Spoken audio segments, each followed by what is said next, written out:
Alright guys, so we're gonna be watching the Mario movie, and then afterwards I'm gonna be giving you guys a review on it. I like the game. It's got very mixed reviews between fans and then the actual Rotten Tomatoes. So we're gonna see.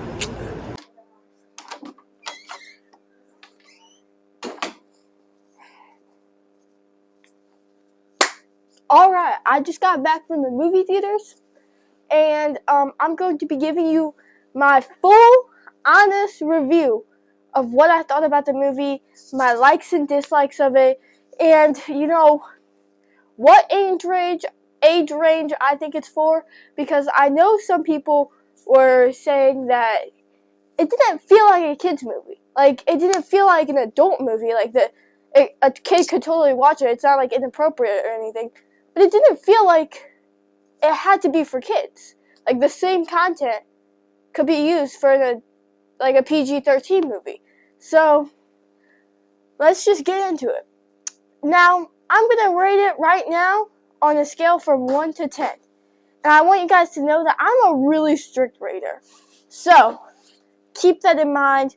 Don't let that differ your opinion, because I know a lot of people would just say, oh yeah, it's a 10 out of 10, when in reality, it's just a 7, But my opinion of it, I give the movie an 8.5 out of 10.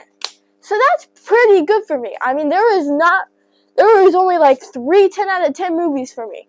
And that is The Lion King, Forrest Gump, and The Sandlot. So those movies are really good and hard to beat, and that's why they're a 10 out of 10.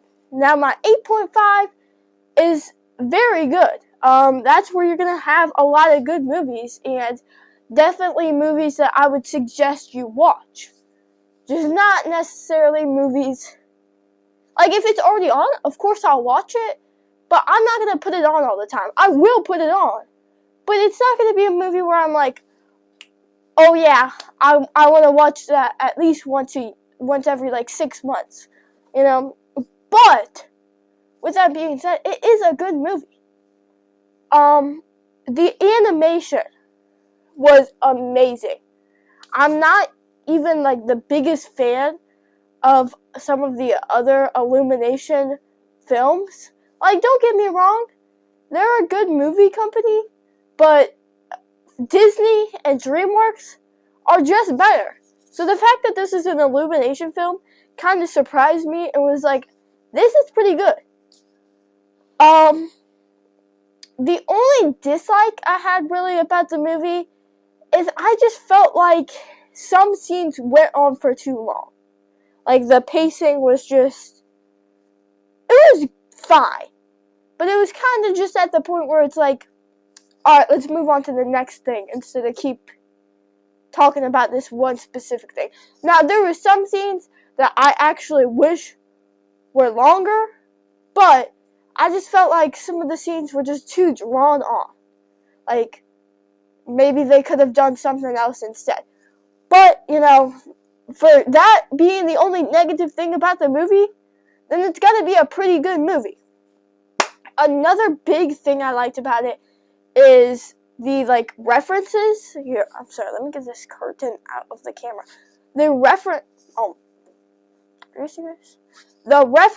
to the games. I thought that was really cool because I grew up, Mario was one of the first video games I've ever played, and I will admit I'm not a huge fan of games like Super Mario Party, some of the newer games. But, I do like Mario Kart. I do like Luigi's Mansion. I like that one game where he turns into a raccoon. I don't remember what it's called, because I was 8 the last time I played it, but I still like it. So, those Mario games, I know some of the references because I played those games, growing up. That's kind of what got me into other video games. So, I thought that was really cool. And I liked that they did that. I thought that the characters were pretty, their story was good. You understood. You didn't really have any questions about it. And, I know some people might not like that because they like to wonder about things after the movie, but I felt like they did this in a good way where you knew what was going on and why it was going on, but you didn't know what was going to happen next type of movie. And I just like that type of stuff where you know about the characters. They gave, small spoiler alert, they gave, I mean, it's not a big spoiler alert, but they gave Mario and Luigi a backstory that we never knew. And I thought that was really cool because it made sense. It didn't just seem like some random, not even related to the series type thing. So I like that. I thought that was pretty cool. So yeah, like I said, I give this movie an 8.5. I do recommend that if you do want to see it in the movie theaters, you do it kind of quickly, because it's only in theaters till April, so you have the last day of April to go watch it in the theaters. But obviously, after that, it's going to be out on streaming services, so it's not like you can only watch it in the movie theaters. With all that, I think I'm going to wrap this video up. I could talk about it a lot more, but I'm afraid I would give out spoilers. So I'm sorry that I didn't really go super in depth, but it's kind of hard not to when you're not trying to spoil the whole movie. So I do hope you guys enjoyed the video, and if you want a video where I go and talk about it with spoilers, then let me know. I will definitely do that. But yeah, I hope you enjoyed this video, and if you did, please give it a thumbs up. Also, happy Easter if you're watching this the day I post it. Alright, I hope you have a fantastic day, and see you in the next one.